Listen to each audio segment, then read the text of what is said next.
me now to discuss the continuation of DOGE cuts and the Biden administration's misuse of the auto pen is the representative from Indiana's 3rd Congressional District, Representative Marlon Stutzman. Thank you so much for joining us. Okay, thank you, Andrew. Great to be with you. DOGE is bringing receipts here. They're showing you what they're saving the taxpayer, you and me, the American person or American people, if you want to use the abstract. And the Democrats are saying it's lies, all lies. But look at some of these ridiculous contracts, and it seems like a lot of people in D.C. are living off the wealth of NGOs. Absolutely, Andrew. That's exactly right. And, Elon Musk and the DOGE team are doing a tremendous service to our country. The fact that President Trump trusts them to go into the Treasury and actually see where the funds are transferred to wherever those funds are going to go. Elon came in a couple of weeks ago and spoke to a group of us in the House of Representatives and was telling us how about $1 billion goes out per hour from the U.S. Treasury, and that a lot of those funds that were being transferred didn't have a code on them, didn't even have an explanation on them what they were going to be used for. So one of the first reforms that they made was to add a code and also have an explanation. He said it didn't even have to be a good explanation. We just want to know where the money's going. But that's why, the American people are we're pulling the onion layers back, and we're starting to see how bad our federal government has operated. We've all known it for years. In fact, even President Obama several years ago was talking about all the waste, fraud, and abuse. We posted it on our X page because they even said it years ago, but now the fact that President Trump is doing it and is having success, all of a sudden the Democrats are finding that we're actually exposing their waste, fraud, and abuse for many, many years. A decade ago, Barack Obama signed an executive order creating the Campaign to Cut Government Waste. Yep. There were no protests. There was no judicial activity. When Bill Clinton said he was going to cut 170,000 federal jobs, there were no people in the Capitol, blowing whistles and holding protest signs. But now all of a sudden, because it's Donald Trump, the very thing that every politician campaigns on is actually getting done, or at least for the first time in 30 years. And now they're saying the sky is falling.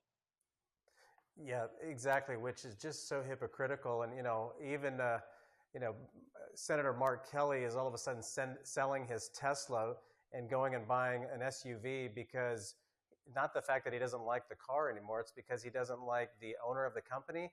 I mean, this is just ridiculous. We should all want our government to work efficiently. I don't care if you're Republican, Democrat, Independent, whoever. I mean, we should all want to make sure that the tax dollars that we send to Washington are actually going to be used for what we are told they're going to be used for.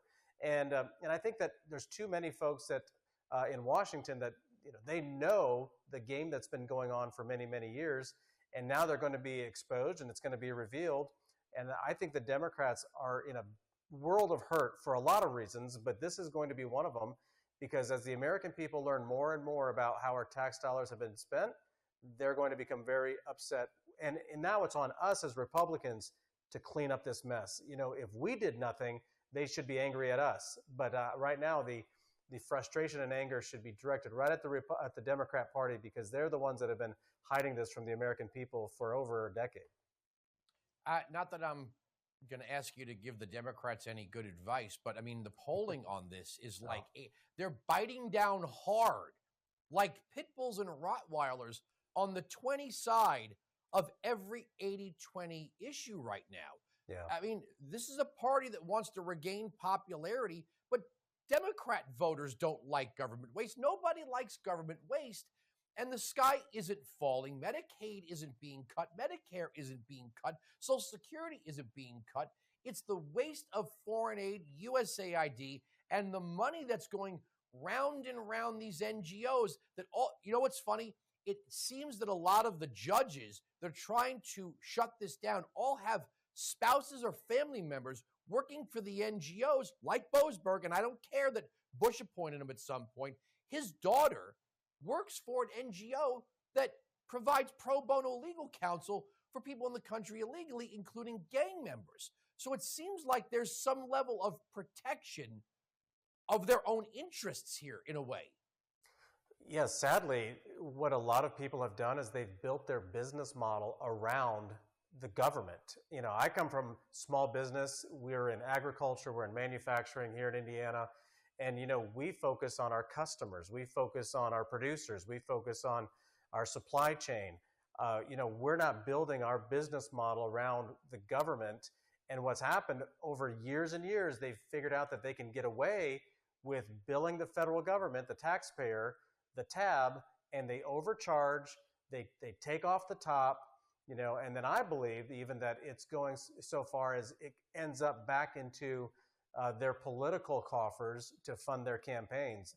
And I think that's where all of this investigation, all of this oversight needs to go, to make sure that the tax dollars didn't end up in some sort of NGO and then end up back in Democrat campaign accounts. But I would not be surprised at all if that's the case.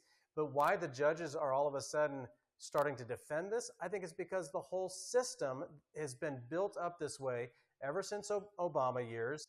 And then with Trump, they had him on his heels the entire first 4 years he was in office. Then we saw it even more with Biden, and it just accelerated. And now that Trump is back, there's a new sheriff in town.